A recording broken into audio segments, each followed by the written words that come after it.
Ladies and gentlemen, fasten your seatbelts, hold on tight. You're in for one crazy, epically cool, and amazing ride tonight on the Josh Nolan and Oliver Schultz Full Throttle Racing Show, hashtag one on YouTube. Tonight we have with us Pennsylvania racing superstar Will McNeal. Welcome to the show, Mr. Will. Thank you for having me. I'm So, excited. Will, yeah, I'm excited to have you on the YouTube version. So, let's get things kicked off with you. So, Will, let's start over. Where did your racing career begin, Will? So it started out in quarter midgets when I was 5 years old. We actually had a go-kart before that, and then my one friend went through the alley. My dad didn't like how fast it was and no cage. So then we got a quarter midget with a cage and seatbelts because my mom wanted seatbelts. So we did that for a couple years when Susky was an outback track. That was an amazing track. It said it has to go. Um, After that, we went to the USAC tour. We ran that for a couple years. Then after the USAC tour, which we got out of it 2 years ago, we got the Outlaw cart, which we ran a stock 250 Outlaw cart. And then after the stock 250, went to a KX 500, ran that for like three races, and then we got the big car. So now we're here. Okay.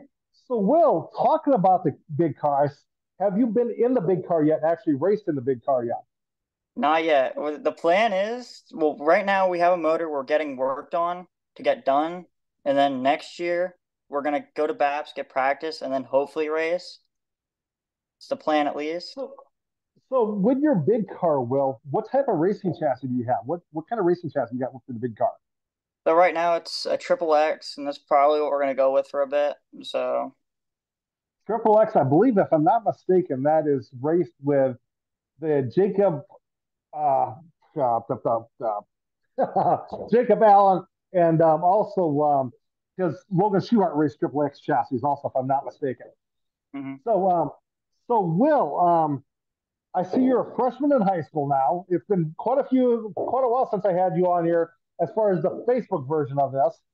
So okay, at July 3rd at Linda Speedway, you went out for warm-ups and I seen your post on Facebook. You said your car was a little tight. What caused that car to get a little tight? The track really having no suspension, it plays a big factor with that. Going in the corner, the bumps, it kind of upset the car, and the way we had the car set up, we had the right rear moved in, so it caused the car to be tight. We were like, we don't know what it's gonna do because it's a big track, so we were just kind of sending it is the word I was looking for. And Okay, we came back in, we made some adjustments, went back out, and felt decent. okay. So when you went out for the feature, you went out for the feature and you finished P3 at the feature. Was that right that night? Yeah, yeah, we actually, I think, yeah, we got a DNF that night because of malfunctioning. Our right front broke on us, Oh, okay, okay. and So, that was a tough one. okay. So what's the highest finish you've had so far this season in your adventures with racing? We won there for a bit, but then we got the big car, so we focused on the big car a little bit, and we stopped running the outlaw cart. But I mean, we were done running, we were running good in the outlaw cart. I think we won at least I think two or three of them, and then we were contention in all of them technically. Okay, very cool, very cool. So, Will, when do you think you're going to be able to go out and test in the big car? The plan is when BAPS opens next year, the plan is to get it there, go out for practice, and then hopefully be ready. Once I get comfortable, get figure out what's going on around me, and then get comfortable with everyone else, and then hopefully So, go to are you win going to be running? Are you going to be running a 358 or a 305 in that car? 358. 358. Okay, because out here the 358 class is actually called the 360 class. So it's you're pushing 108 miles an hour in a 360 out here. That's moving pretty good. So Will, let's talk about your racing career now a little bit. How much success have you had in your racing career of all your racing career? How many victories and stuff like that do you have racked up? I mean, it's been an up and down type of thing. When we ran with USAC, that was some hard hitters there, so we were running with some of the best drivers. And I think our best finish with the quarter midget was fifth in the nation with our animal car. But that was you really had to work your butt off with all the drivers. I think it was like 100 and some cars we had to fight up against. But I'll tell you, some of the fun times we had were in quarter midgets. I mean, we didn't win that much at quarter midgets, but we weren't really about the wins. We were just about the fun and seeing what we could do. We went from there and Okay. we didn't do terrible. Okay. So, Will, taking the experience out of quarter midgets into your outlaw wing cart, was that an easy transition for you, or was that a total different transition? It wasn't terrible at first, which we started with 250, and it I was slow, I could say that, but like I knew how to hold a line, throttle control. I once I picked up how to actually run the car, I got better, and then we made the transition to the 500. I picked that up right away because like I knew how the car handled. But I mean, I picked it up fairly quick. I think 2 nights, and I picked it up. Okay. So, Will, with your racing career now, what is your home racetrack that you're presently racing on? So our home track was Penns Creek and Shellhammers the most. That's what we ran at, but we didn't run that much because of the way the series is. But Okay. So, Will, let's talk about your race car number. Where did that race car number come from on the side of your race car? so the 2W came from the W's for me. The My dad originally was a 2M, which I like the number two, and then I'm like W for Will. So then it became 2W and just went from there. Okay, okay. So, Will, with your racing career, who have sponsored your racing team and your racing adventures? So we had a couple sponsors last year. I think we had Bernheisel, but we didn't have many sponsors because we really weren't looking that hard for them because we knew we weren't going to be in the outlaw cart long. But now we're going to Yeah. be really looking for sponsors with the big car now because you need them for a big car. Oh, definitely, definitely, definitely. So, you're going to be looking for sponsors. You said you're looking for sponsors presently now, right? Hmm. So, if there's anybody going to be out here watching this racing show with me and Will McNeal from Muir, Pennsylvania, reach out to Will because he'd appreciate the sponsorship on Will's race cars as he gets further into his racing career. So, Will, what is your 5 year plan with your racing career? What can you fast forward all the way to the 5 year goal? So ever since I was five, or like No, 5 years from now, where you see 5 years yourself in from 5 years now, from now? well, hopefully maybe get a 410, but that's kind of pushing it. But that would be the Okay, plan. okay. So, how about in about 10 years then? The plan would be maybe get a ride in a 410 or maybe try to go on the road with 410s. I mean, that my overall goal would be getting to World of Outlaws. So, talking about the World of Outlaws in ride wise, if you had to pick a ride to drive for somebody, who would be your ultimate car owner to drive for? I That you'd mean, be that like, would be man, tough. I mean, it depends. Like, if you're offering me a ride in a 410, I would definitely take it because it's a 410. And, like, if you're going to run with World of Outlaws, heck yeah. It seems cool. But if I yeah, had overall, I mean, Donnie Schatz would be a cool one. Big Game Motorsports would be another cool one. Or Jason Johnson Racing, that's another cool one. that's what I was just about to ask you. If you had the chance to drive for Bobby Johnson and Jason Johnson Racing, would you consider It definitely. that? That would be cool. So, Will, now with your racing career, when you get strapped into your race car to go out there and physically go out and race, what helps get you psyched up and motivated to go out and do this? I just get focused on like my lines, people like around me, like the car wise, like and it's just me and my car really. It's just all feeling then and it gets you're just in your zone and you're like, I'm ready. You hit the track, you get butterflies first while you're in staging, then you go out and they just all go away and it's a whole different feeling. Okay, okay. So, Will, to help you get psyched up and motivated to get in the car, do you listen to like a particular song on your earphones, or do you have a particular song that you zone out to? I mean, I listen to music, but I don't listen to music on race day really. I just get into a zone and I just get so focused and it's one of those things. You're strapped in and all that. And it's just let's go. You're pumped. So, what's your favorite thing about being a race car driver, Will? And of all I these years, what is your favorite thing that you enjoy about your racing career? I'd probably say the adrenaline and going fast. Okay, do you enjoy dealing with the fans too that come up and say, "Hey, can we get your autograph?" Yeah, I Yeah. love the fans. Fans are cool. Oh yeah. So, Will, with your racing career, so talking about that a little bit further. Um, so how many different tracks have you traveled to over your career? Could you kind of give me an estimate on that? We've been to a decent bit with the quarter midgets. I know we've been out to Indy. We've been out to Eldora, the little E track. That was a cool track. Yeah. Um, I'd say roughly around 20, if not more. Okay. Very cool. Very cool. So, Will, when you're at the racetrack, who are some of your friends at the racetrack? I mean, it depends. Like right now, I had a couple. My one buddy in the outlaw cart was Ryan Schaefer, and then we got out of the outlaw cart. So now it's going to be a whole different game going in the sprint car. Don't really know many people. Okay. So, with all the tracks you went to, Will, if throughout your racing career, 20 or more, what is your favorite racetrack that you've ever raced on, and what is your least favorite track that you've raced on? I mean, they were all great, other than like minor things here and there. I mean, I could couldn't really pick a favorite, but I mean, if I really had to pick overall, it might have been the BC 39 track just because of the experience that was there. I mean, that one was a cool track. My least favorite, I really didn't have a least favorite. I mean, they were all cool. Okay. Okay. Okay. So, Will, when you're at the racetrack and you're getting hungry, what's your favorite thing to eat at the track? Probably some track fries or a pizza at tracks. Okay. Okay. Okay. And when you're away from the track, what's your go-to restaurant there, Will? Mm, we don't really go to restaurants, but I mean, like my overall thing I would order from restaurants, either pizza or like some kind of sub. It was something quick and Okay. easy. Okay. You're easy to please.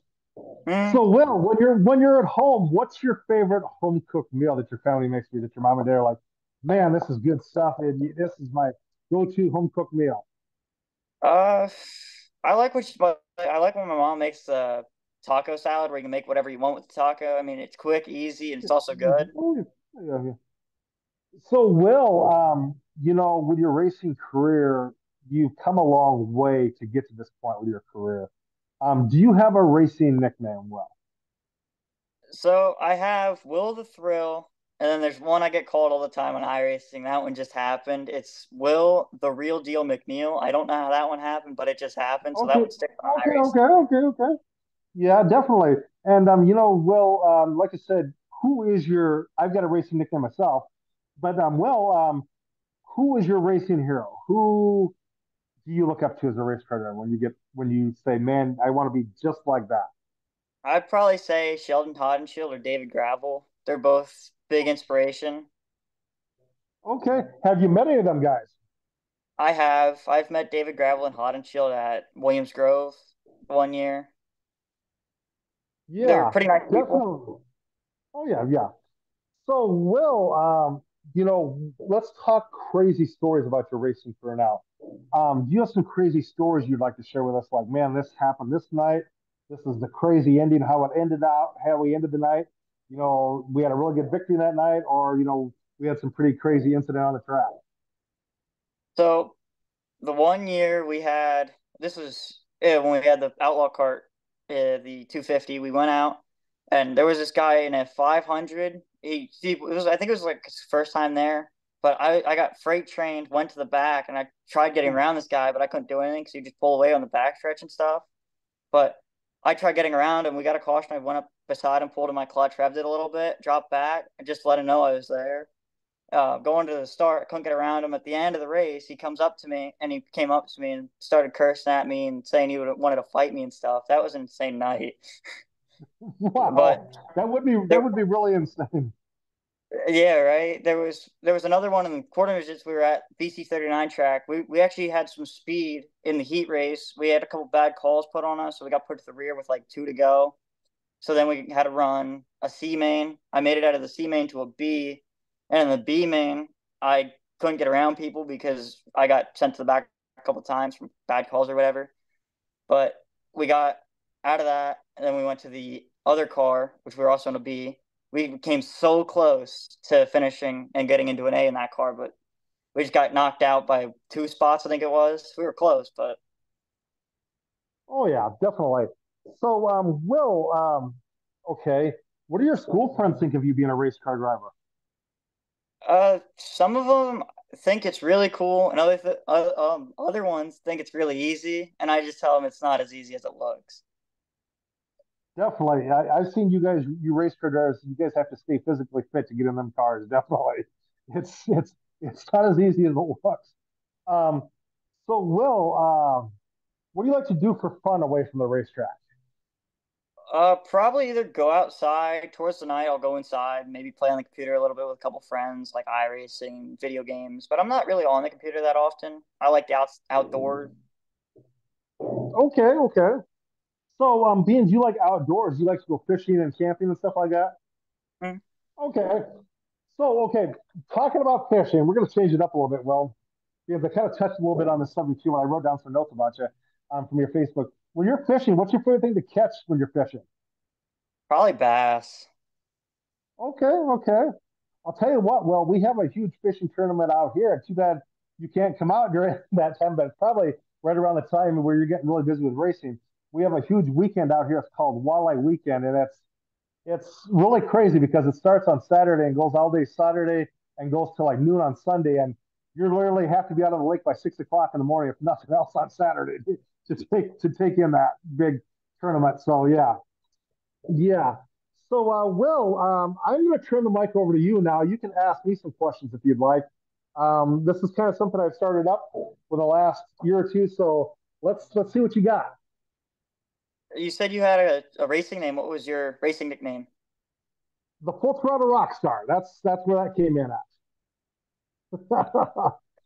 at. That's pretty good. Um, Yes. what do you like doing outdoors or for fun, I should I like say? I like to go fishing. I like to go out to bonfires, like go to races. Anytime there's an opportunity to go to a race, man, I'm there. I eat, sleep, and breathe the sport, and it's just crazy how that has all evolved. I've got three tracks I literally covered this year in three different directions, and it was just like I was constantly on the road. I was like an hour one way, half hour to an hour the other way, and then an hour totally opposite direction. But it was just like always on the road, always on the road. It was just like nonstop being on the road. And I was literally trying to video races, get my name out there, talk to drivers, and oh yeah, talk to the next generation of racers and get them updated and ready to rock. What kind of what favorite car race car do you have, and what favorite track have you been to, or what is your favorite track you've been? Okay. Well, I get this quite a bit. My favorite race cars, I love anything on dirt. And then I love IndyCar, some NASCAR stuff, not as much anymore. NASCAR's kind of went to the wayside with this whole stage racing and this, cheaper version of a NASCAR is what I call it. And then you've got, I do like to watch some NHRA drag racing. That's just epically insane going 330 miles an hour at 1,000 foot. That's like strapped to a rocket ship. I like I said, I like anything on dirt, and IndyCar, drag racing, a little bit of NASCAR. So that's that. Favorite track wise, I've got a few I've been to. I can give you like at least six or seven. I'll try and list off as many as I can. And we'll get down to the number one. The number one is pretty cool. One and two are pretty cool. Um, Number six, we'll start out with my list here.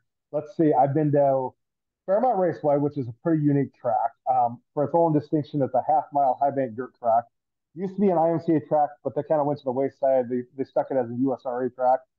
I've been to Britt, Iowa for a Night of the Thousand Stars, which is a huge IMCA race, one of the hugest ones out here in the Midwest.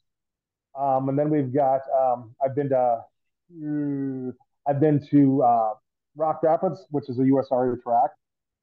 Um, but then we've got I'm trying to think. Fairmont. Okay, Jackson. Jackson's like top one or two. We'll go a little bit into there further, but I've been to Fairmont Raceway. Okay, then Spencer Fair Raceway is a good track too because that track is they prep it right. You get a lot of cars there, and that's a quite unique track for all its all rights. Algona Raceway is right in there. That's an IMCA track also. But then going to the top two, well, number two, I'm going to say is Boone, Iowa, because Boone, Iowa, if you've never been to Boone, Iowa, for the most insane race that is known to man out here, that's one thing you've got to put on your bucket list because you come out there to that race and it's just going to be like, holy crap. I've never been to anything this huge. And what it is it's a 3/8 mile track and they take 5 to 6 classes of cars, run them for 7 days on this track, 7 days nonstop, nevertheless, over Labor Day week. And what happens is they draw on 1,000 to 2,000 race cars for 7 days. And on the last day, well, how the week pans out is okay. You have your qualifying heats, your hot laps in the morning, Monday through Friday. Your qualifying, your hot laps first thing in the morning. Your qualifying heats are in the afternoon. Your feature, if you have there's quite a few cars there, which there always is, and depending on what class you're in, if you make it into one of the qualifying features, you may not see your qualifying feature till 3, 4 o'clock the next morning. Then you have to be up by 10 a.m. to start it all over again for 7 days. And then the last day, well, they take 20 to 29 cars per class. They line them up three wide on a 3/8 mile track, and they drop the green flag three wide for 25 to 30 laps to see who the best of the best is. That's what you call on the edge of your seat for a long haul ride. I would say. Holy cow. Yeah, and my all-time favorite track is I've been to Knoxville, Iowa for the Knoxville Nationals. 90 and 99. 99 was would have to been the best because I went down there as a kid about your age and went down there with a family friend and we went down there to watch. We were going to take in the first 3 days, but didn't know if we were going to take in the full 4 days. Well, we get down there, we're like, okay, let's take in the full 4 days. Okay, cool. So we get down there, just a lot of people, a lot of sprint car drivers. I walked around, and I don't know if you've ever met this guy or not. Being he's from Pennsylvania, I don't know. He's retired now, but I don't know if you've ever met him. I actually had the chance to have a conversation with Stevie Smith. Mhm. Stevie was pretty awesome to deal with. And then I had a chance to meet Shane Stewart when he was a young kid, driving for RC Cole at the time. And then also I've met Lynch Jr., Fred Raymer. I did get a chance to meet Steve Kinzer. Steve Kinzer is really quiet and laid back, and you're like, man, does this guy enjoy talking or what? But you just gotta catch him in the right moment. Um, and then I've met like quite a few drivers down there. I met Dale Blaney down there when he was driving the '93 Amico car, and one of the best times I had down there. Well, I was on the last night. Me and my family friend, we were sitting on the back stretch because that's where our seats were. Well, Terry McCarl was driving the 5 Jackpot Junction car at that time. I can't remember who he was sitting next to on the front row. But when in the first couple laps, him and the other car flipped, took each other out. So they threw an open red flag. And my family friend says to me, he says, who's your pick for tonight? And I says, Larry, I don't know. I just don't know. I says, this week has been memorable, but I just don't have a driver nailed down for this last night. He looked at me and he says, Josh, I know who I'm picking. And I says, well, who's your pick? And he says, well, I'm going to play this scenario out for you in black and white. And I said, okay. He says, open red flag. Carl Kinder's going to go over to Mark Kinder's car. He's going to make a couple adjustments because Mark hasn't started out that well tonight. Make a couple adjustments. And he says, watch what happens. That car is going to be unstoppable. And there's nobody going to be able to pass that car. And I'm like, yeah, right. Well, lo and behold, he was right. Carl come over and made a couple adjustments, and boom, that car was a rocket ship, and nobody was getting close to that car. Well, then after that race that night, he said to me, he said, let's go to the pit and walk around. So I was into walking around. He went his way, and I went mine. Well, I happened to be over at Mark Kinzer's pit, and after he'd won the Knoxville Nationals, I believe it was his first year with Mopar, and I was standing there waiting, and Carl Kinzer comes up to me, and he says, hey, who are you looking for this, sir? And I says, well, let me introduce myself first. I said, I'm Josh Nolan, huge racing fan. Love watching you guys on TNN. It's just awesome to watch you guys in the world of all that stuff. And he's like, well, thank you very much. I says, I'm hoping to get a chance to talk to Mark. And he's like, well, Mark is up in the press room doing all of his interviews because he won the National Nationals. I said, I know, I was on the backstretch watching that. And he's like, so I don't know when he's going to be back, but he said, I got a question. He says, are you looking for something? And I says, well, I'd love to get an autograph picture of Mark or autograph shirt. He's like, well, I'll do one better for you. He says, how about you have your picture taken with me and I can give you an autograph picture of me? And I was like, word on, let's go. the leading crew chief of all time wants to have a picture taken with me. I'm so into this. Yeah, yeah, Hmm. yeah, definitely. Yep. So who have you all met for race car drivers there? Well, I met I met a good amount of the guys in the World of Outlaw tour. Um, there's a couple other people. I mean, there a lot of them are really cool. I met Sammy Swindell when he ran the Outlaws for a while with Swindell Speed Labs, and he's one of those where if it's race day, he's him. He's I, focused. I'm gonna I'm gonna give you some advice. One, I did not know this until the last couple of years, and I wish I would have brought it up when I met him in person. If you really want to get to know Sammy and really want to talk to Sammy and get him to talk your ear off, go up and talk to him and talk to him about Harley Davidson motorcycles because that gets him off the subject of racing, and he loves talking about Harleys. Yeah. I mean, it's cool seeing him still in it too. It's Oh yeah, crazy yeah. these guys too. Like, I mean, you look at the World of Outlaw guys; they really aren't that big either. Like, they're probably No. my size. It's Oh yeah, yeah, crazy. yeah. And then I've met Joey Saldana. Saldana was pretty awesome today. Oh gosh, I'm trying to think who else. Darren Pittman was pretty awesome. Jason Johnson was really awesome. And Shane Stewart, you could walk up to him anytime and have a conversation with him. Um, Ian Matson and Kerry Matson are really decent people. Yeah. And then you got Austin McCarl. He's pretty cool to deal with too. Yeah. Do you know the story about Austin McCarl, what he did this year? Mm, I don't think so. He was running something different this year, Will. He was running a number 88 Country Builders car. And I ran into him a couple of races into the season. He happened to be up in this neck of the woods where I'm at. And I walked up to him and I said, well, Austin, I says, this isn't the normal 17 car you're in. And he's like, no, no, no. I drive for somebody else now. And I says, so are you starting out your season in the Midwest? He's like, no, Josh. He says, actually, I'm not. He says, my season actually starts out in California. He says, I literally am home during the winter time, but he says, right around, say, January, February, I'll go back out to Tracy, California, where the team's at. And he says, that's where we start our tour, is out in California.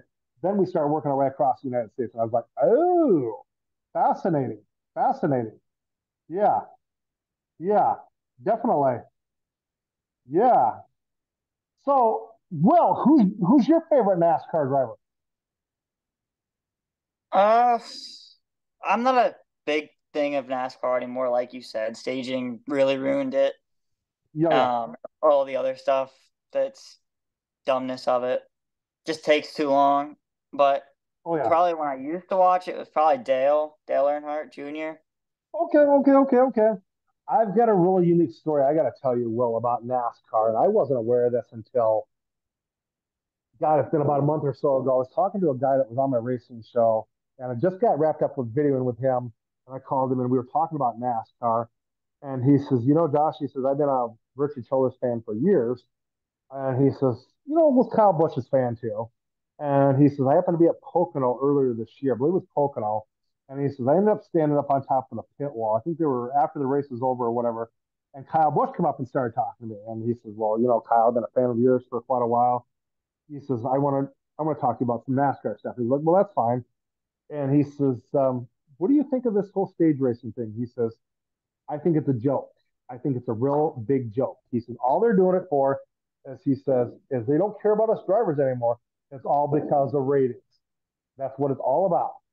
And he says, we got on the subject about cars, the way the new cars are set up with a single lug nut wheels. And he says, Richard Childress come over and joined us. And Richard and him both looked at me and says, those cars are a pile of junk. He says, it's crazy because he says we used to have to do all the welding in the shop on the frames and stuff like that to build the frames. He says it's all nut and bolted on now. And he's like, yeah, I kind of heard that. And he says, another crazy thing that we really hate, as he says, we used to build our engines in house, which means we could have our own engine builder go through the motor with a fine tooth comb that they built for us out of like Joe Gibbs or Richard Childress Racing or whatever, and we knew what we had. He says nowadays all of our motors come shipped in and they come with an engine builder. And he says, so if something mechanically goes wrong, we have to take it back to that person, so which takes an extended amount of time that we shouldn't have to do this. Yeah, Yeah, yeah. that's kind of stupid. Oh yeah. So, Will, do you have any more questions for me? Not that I could think of. Okay. Thank you, Will, for being on the racing show with me tonight, talking to us about your racing career, getting to know you a little bit better, get you moved over to the YouTube version of this. Um, I'll tell you what, Will, I'm going to call you a little bit to thank you in person. But okay, who was all on your racing crew? I've got a couple more questions before I let you go. Who's all on your racing crew? So me and my dad mostly do the work. My mom, she's the video person and like sponsor application. She'll make that stuff up. And my sister, when she can help, like, when she's not busy with college and stuff. So it's iffy with her, but it's the three of us right now. So, I mean, we're making progress, I would say. Okay. So, Will, do you have anybody you'd like to thank for anybody else you'd like to thank for helping you get this far with your racing career? I mean, I would say everyone that helped out with the car and quarter midgets, people like that were always there. The the veterans and quarter midgets that were there teaching me stuff. Um, People that were there ever since day one and not left. Oh, yes. Yes. And definitely So, definitely mom and Will, dad. oh, yeah. So, Will, do you have a racing page that the racing fans can follow you on? I do. It is Will McNeal Racing. It is a picture of the outlaw cart going through a corner sideways. Is that on Facebook? Yes, that is on Facebook. So, ladies and gentlemen, if you get a chance, go follow Will McNeal Racing on Facebook. He would appreciate the follows, the fans, the whole ball of wax over on his motorsports page. Thank you again, Will McNeal, for talking to us tonight on your racing show. I will call you a little bit to thank you in person. I'll have you step out. I'm going to give a little racing news update, and then I will call you. Okay? All right. Thank you very much. You're welcome. Yes. Pleasure. Thank you for having me too. Yep. Thank you again. Yep. So, ladies and gentlemen, that was Will McNeal from Will McNeal Racing. I'm going to try and step out here so I can see in the light here a little bit. A little news update. Let's see here. Let's pull some racing news stuff. Oh.